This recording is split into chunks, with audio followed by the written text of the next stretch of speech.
ना काहू का गुरु, ना काहू का चेला, साफ सुथरी बातों की यही है सही बेला। दोस्तों जय हिंद। सशक्त आवाज में आप सभी का स्वागत है। मैं हूं सुनील ढांडा। दोस्तों याद करिएगा 3 मई 2023 में मणिपुर में हिंसा भड़की और उस हिंसा का आधार क्या था। हाई कोर्ट ने राज्य सरकार को ये निर्देश दिया कि पिछले 10 सालों से जो ये मैतेई के लिए एक जनजाति यानी कि एसटी का दर्जा देने की अनुशंसा की गई थी, अब उस पर गौर कीजिए। ये हाई कोर्ट का आदेश था राज्य सरकार के लिए और अभी राज्य सरकार ने उस पर भी कोई अपना डिसीजन कुछ नहीं लिया और मणिपुर में हिंसा भड़क गई।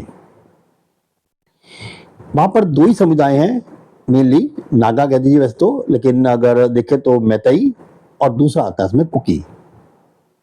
मैतेई ज्यादातर हिंदू बहुल आबादी है, समुदाय है, और कुकी जो है वो ईसाई प्रमुख है। अब इन दोनों में जो है इसी बात को लेकर के हिंसा शुरू हो गई और वो हिंसा आज तक चल रही है। उसका तांडव आज भी हो रहा है। दोनों समुदाय के सैकड़ों लोग मारे गए, लाखों करोड़ों की संपत्ति स्वाहा हो गई, लोग घरों से बेघर हो गए, लेकिन ये तांडव अभी तक थमा नहीं। और सबसे जो बुरी बात हुई वो ये कि जब दोनों समुदाय ने एक दूसरे की महिलाओं पर आक्रमण कर दिया, उन्होंने महिलाओं को भी इज्जत किया। दो व्यक्ति हैं, अगर आपस में लड़ रहे हैं तो या तक फैसला कोर्ट करे। अगर वो खुद ही इतने जोशीले हैं कि कर सकते हैं तो खुद ही करे ना।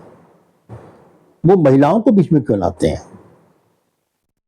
गाली गलौज करना, उनका नाम लेके गालियां देना, क्या क्या साबित करना चाहते हो इससे? यानी जिनका कसूर नहीं है, जिन्होंने आपको भड़काया नहीं, जिन्होंने आपको कहा नहीं जाने के लिए, आप उनको ही जो है बीच में ले आते हो।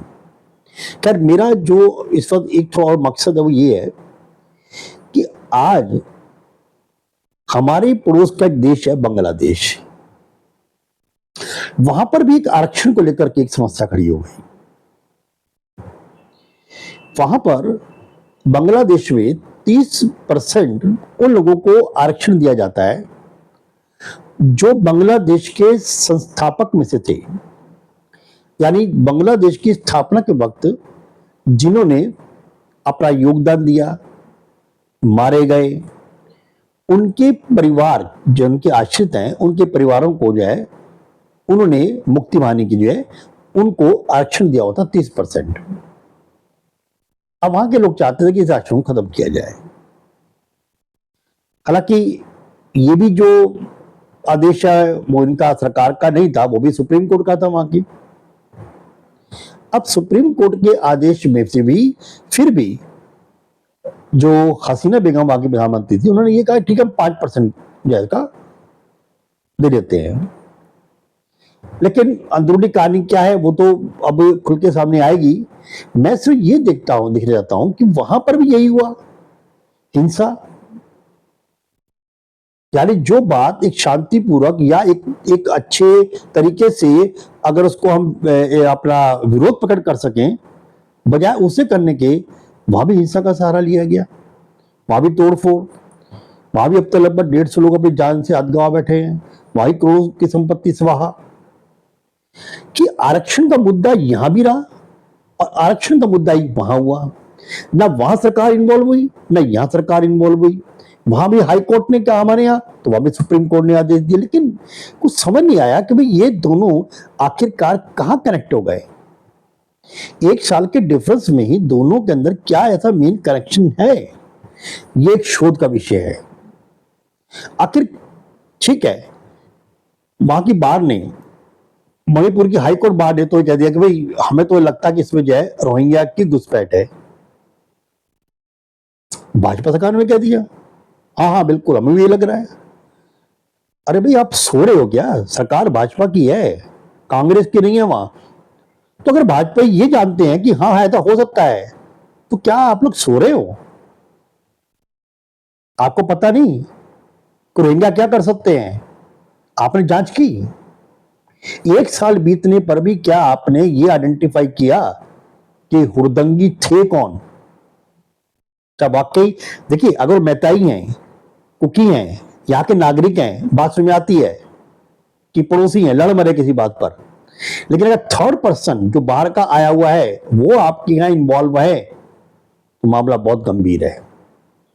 बार बार यही बात कह रहे हैं, रायबरेली का हाल देख लो। रायबरेली में 20,000 रोहिंग्या की खबर आ रही है कि वहां रोहिंग्या पकड़े गए हैं। आ कैसे रहे हैं? कहां से आ रहे हैं? कहां से उनके ये वोटर आई कार्ड इनसे बन जाते हैं? भाई मेरी तो एक, मैं बार बार कह चुका हूं, मैं एक वीडियो में कहा था कि मेरी सब एज का डिफरेंस है, वो कुछ नहीं, सब मंथ का। 14 अक्टूबर है, वहां भी 14 अक्टूबर है मेरा बर्थ। 1957 है, वहां भी 1957 है। एक सिर्फ 10 अक्टूबर 5 मई आ गया। अब उसको ठीक कराने के लिए मैंने पूरे पापड़ बेल लिए, तो मेरे पास वो डॉक्यूमेंट्स, घर ठीक कराने डॉक्यूमेंट्स नहीं थे इस वक्त। जो ओरिजिनल बर्थ सर्टिफिकेट है वो मेरे पास नहीं है। मैंने सब दिखा दिया जहां जहां मेरी एज दर्ज है। इवन के स्कूल के टीसी सर्टिफिकेट में मेरी एज दर्ज है। मेरे जो जो आपका मार्कशीट मिलती है उस वक्त तो वो हाथ से लिखी होती तब तो वो मेरे पास है। कोई मान नहीं होती आपकी। रोहिंग्या कैसे बन जाते हैं समझ से बाहर है। यानी एक बात, सिंस बर्थ इसी घर के अंदर ही रह रहा है, यूपी के अंदर, गाजियाबाद के मुकन्नगर के अंदर, इसी घर के अंदर अपने मुझे पैसे निकाल दिए, लेकिन उसकी डेट ऑफ बर्थ चेंज नहीं हो सकती। रोहिंग्या के नए सर्टिफिकेट बन सकते हैं। ये हमारे प्रशासन, शासन की नींद, कुंभकर्ण नींद जो है वो कभी नहीं खुलेगी भाई। भाजपा ने अपनी सहमति दे दी बार काउंसिल के साथ कि हाँ भाई, मुझे हमें भी ये लगता है कि भाजपा ने एक साल में किया क्या? फिर वहां भुट्टे होने जाके वहां पर उस आग में, क्या उनका ये दामोदार नहीं था उनके कंधों पर कि वो उन लोगों को, कम से कम उन लोगों को जो दंगाई हैं उनको आइडेंटिफाई करें, उनको कड़ी से कड़ी सजा दी जाए। बाकी जो भी उनका फैसला है कि आपको दर्जा देना है या नहीं देना है, वो एक प्रशासनिक, शासनिक और राजकीय काम है। एक बात जो पहले दंगा तो रोको। अरे भाई आप प्यार से नहीं तो मार से, मार नहीं तो दुलार से, दुलार नहीं तो विंडो से, कार्य संभलता काम सब संभाले जाते हैं। आप कुछ तो करिए। लेकिन मणिपुर की स्थिति जो है उसमें ऐसा क्या बवाल है, और उसका कोई कनेक्शन है तो नहीं बांग्लादेश के साथ, जिससे होता है कि दोनों में कोर्ट इन्वॉल्व है, दोनों के अंदर ये सरकारें दूर हैं, और दोनों के अंदर जो गुटों में फिर इलेक्शन को लेकर के बवाल मच गया। तो हमारे देश के कर्णधारों को इस बात को सोचना चाहिए, इसमें पार्टी कहीं नहीं है कि पार्टी वो कांग्रेस की है या भाजपा की है, मतलब सिर्फ बाकी सरकार की है। वहां सरकार कौन चला रहा है, और जो सरकार चला रहा है जिम्मेदारी उसी की बनेगी, चाहे किसी पार्टी से क्यों ना हो। आज के लिए इतना ही, अब किसी नए विषय के साथ। जय हिंद दोस्तों।